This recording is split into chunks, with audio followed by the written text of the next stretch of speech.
Garvey, go get your You bride. need to be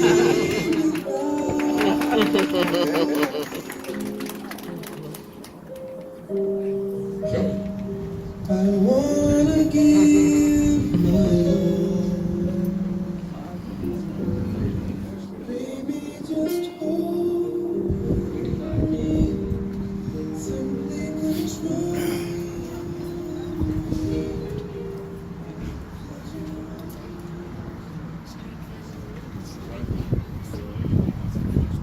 Good afternoon, ladies and gentlemen, and welcome aboard the very beautiful, the very elegant, and certainly the very scenic Skyline Princess. Sometimes our loved ones are not able to be with us as we celebrate the special occasions in our lives. Some may be too ill to attend such a happy occasion as this. Some are separated from us by great distances. And some of our loved ones are no longer with us, but they will always remain in our memory. So before we begin the ceremony, Garvey, Justinah, would like to pay tribute to all those loved ones who could not be with us today. For you see, ladies and gentlemen, the events of this day would not be complete without taking a moment to remember our loved ones. We certainly wish they could all be here to celebrate this incredible moment, but we know that they're here in spirit. They should Garvey, Justinah well, and the very best for a wonderful and happy life together. Garvey and Justinah has also asked me to convey to each and every one of you their love, their heartfelt thanks, and deepest gratitude for being here with them, sharing this very special day in their lives, their wedding day. Friends and family of the bride and groom, what a joy it is to welcome you here, for we have come to celebrate the miracle of love and to witness the union of Garvey and Justinah. Garvey, Justinah, every experience you've ever had, everything you've ever done, everything you've ever learned has brought you to this moment in time, as you now stand before these witnesses to take each other as husband and wife. New experiences lie before you with opportunities to grow deeper in love with each other. And as you walk hand in hand into the future, cherish each moment as a gift given to strengthen the bond between you. Garvey, Justinah, as you give your hand to each other, are you both ready now to be married as husband and wife? You say that with such gusto. I just love that. Who has the honor of presenting Garvey, Justinah, to be married to Garvey? Let me hear you all say, we do. We do. Good. After all this, you better. Garvey, Justinah, today you are taking into your care and trust the happiness of the one person in this world whom you love with all your heart. You are both agreeing to share life's deepest and richest experiences with each other. You're adding to your lives not only the affection of each other, but also the companionship and blessing of mutual respect. You've invited these guests here today to share in the celebration of your love, a love that now culminates in your union as husband and wife. When you enter into marriage, you enter into life's most important relationship. For you see, it is a gift given to bring comfort when there is sorrow, peace when there is unrest, laughter when there is happiness, and love when it is shared. Real love goes far beyond the feelings of romance and bliss. It's caring more about the well-being and happiness of your marriage partner than your own needs and desires. For love, well, love makes burdens lighter because you divide them, makes joys more intense because you share them, makes you stronger so you can become involved with life in ways you did not risk alone. Real love says you are stronger together than when you are apart. Yes, marriage is the supreme sharing of life's experiences and an adventure in the most intimate of human relationships. It is the joyous union of two people whose comradeship and mutual understanding have flowered in romance. Today, ladies and gentlemen, Garvey, Justinah proclaim their love and commitment to the world, and we gather here to rejoice with and for them, the new life they now undertake together.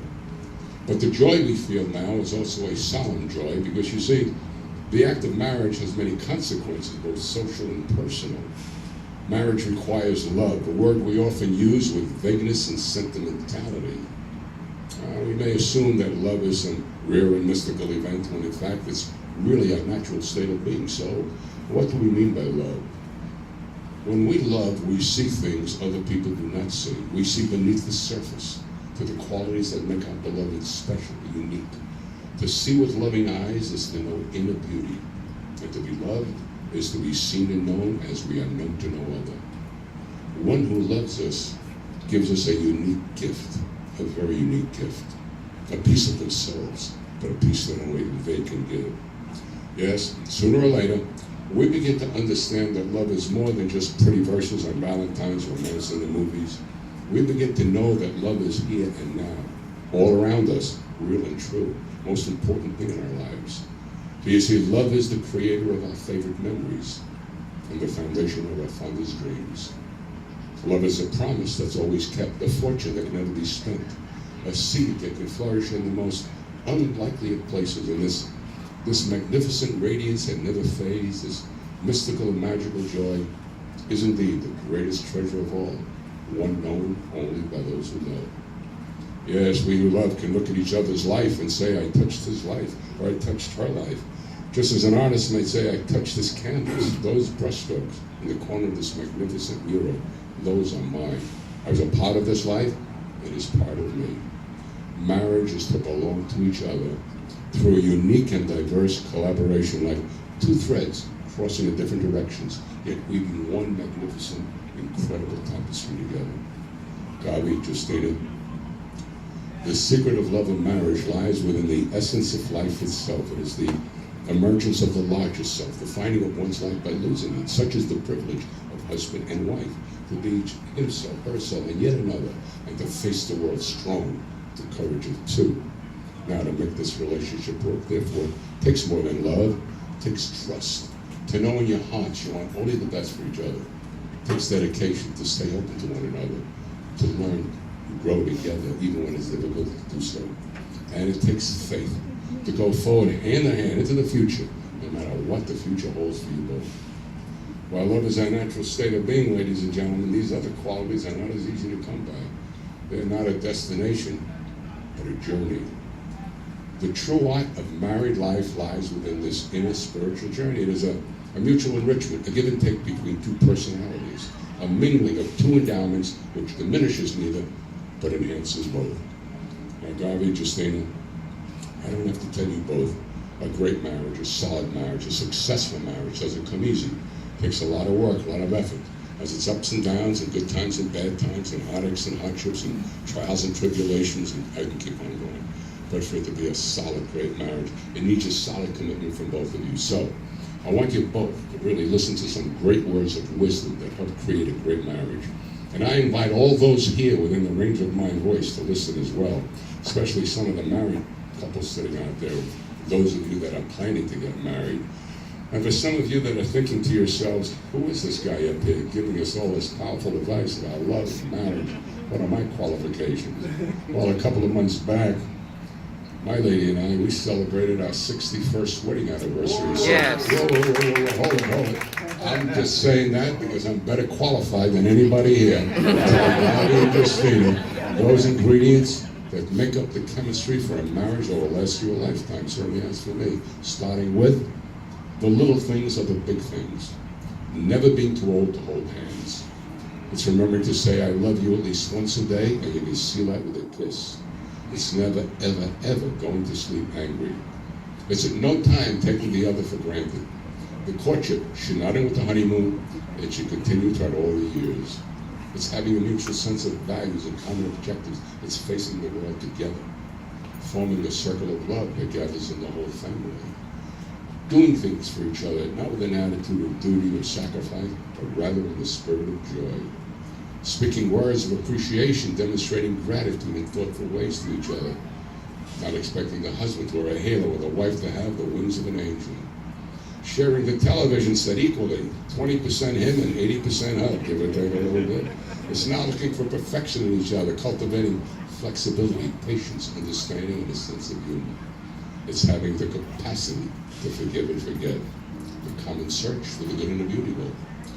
And very important, it is establishing of a relationship in which the independence is equal, the dependence is mutual, and the obligation reciprocal. And finally, it is not only marrying the right partner, it is being the right partner.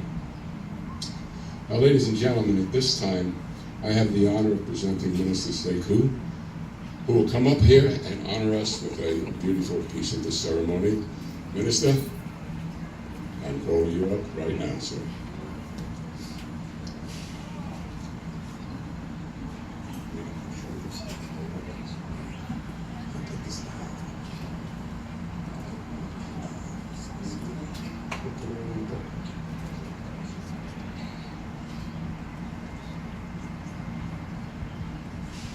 And by the way, this is Garvey's brother. One of many. First and foremost, I just want to say I love y'all. Garvey, you know how far we go back. Before our existence on this planet, we go back that far. And when you told me that you had found someone, but you had been there the whole time, and how long you had been friends, I was just excited, inside and outside. And then when you brought her to Atlanta for me to meet her, I've just been touched and moved ever since. There's so many different things that I can tell you. But one of the wisest things that I ever received, a very wise person told me that the way that you handle your marriage is similar to having your hand with sand in it. And if you hold the sand too tightly, it escapes from your hand. And if you hold the sand too loosely, it does the same. What I didn't realize was there's an actual name for that caring that you give to that sand, and it's called gentleness. In the Bible, Galatians 5:22-23, it says, "But the Holy Spirit produces the kind of fruit in our lives: love, joy, peace, patience, kindness, goodness, faithfulness, gentleness, self-control." There is no law against these things. So when you think of gentleness, gentleness is a disposition. Gentleness makes up the character and the heart of a relationship. Gentleness doesn't fly off the handle when your husband is late for dinner. Gentleness doesn't lose its temper when your wife drops her iPhone on accident. Gentleness refuses to give level 10 responses to level 2 issues. Gentleness reminds your spouse of all that they are and not all that they are not. I had to learn a lot of these things myself. Gentleness says we're fighting for each other and not with each other. Gentleness is humble enough to admit you're wrong and doesn't gloat or keep score when you're right. It sets the tone and direction of every conversation, disagreement. It paves the way for forgiveness and conflict resolution. It is the thermostat of every marriage. Last thing I need to say is there is this reality that the longer I walk with God, the more gentle I should become. How gentle are you with your wife? Do you give her the benefit of the doubt? Do you lead with love and grace instead of accusation and guilt? How gentle are you with your husband? Does he look forward to coming home from work to be with you, or dread coming home because he'll be yelled at? People think, there's no kids in there. People think that they need more communication, more sex, more money, more conflict resolution to have a better marriage. Maybe. But what guarantees a better marriage is gentleness. That's the gift that I give you. Never forget it. And I love you.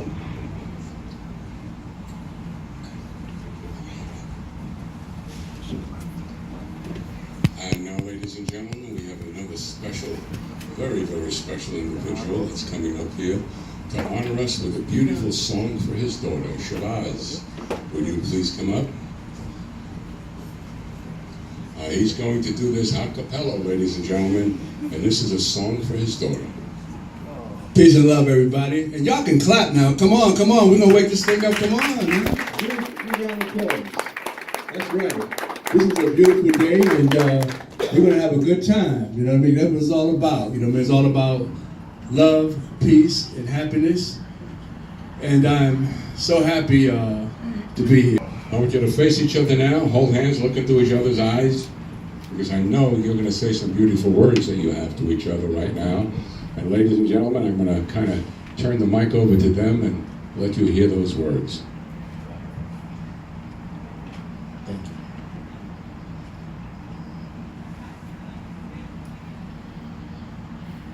Justinah, my beloved wife, I love you more than anything in the whole world. Took me a long time to get to this place of love and understanding and what real love means. And it's such a blessing to have you in my life. You're my best friend, my heartbeat, my soulmate. And this is the day I dreamed about 10 years ago, about you being my wife. I promise to love you and cherish you, respect you all the days of my life. Through everything that we go through. And your love is more precious to me than anything that's man-made, heaven and earth. Your love means that much to me. It's more valuable than any treasure that I can ever possess. Oftentimes I feel like God personally fashioned you for me. Like he had a picture in his head and then he said, "Damn, that's what I want you to be." And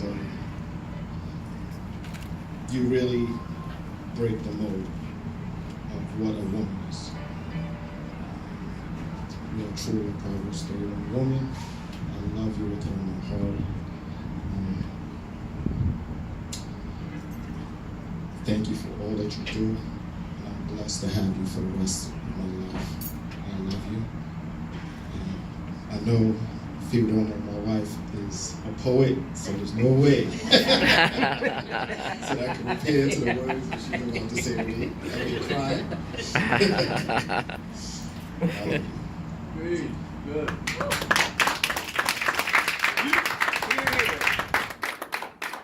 I bet you my vows will outdo your vows. I want to see now. I know you're doing pretty good now. I remember the first day I met you. It was July 2009. I'll just wait till the GPS turns off. I remember the first day I met you. It was July 2009. And we just connected immediately, but it wasn't like romantically. It was just what I needed, and God knew that. During that season of my life, I needed a good guy, a nice guy.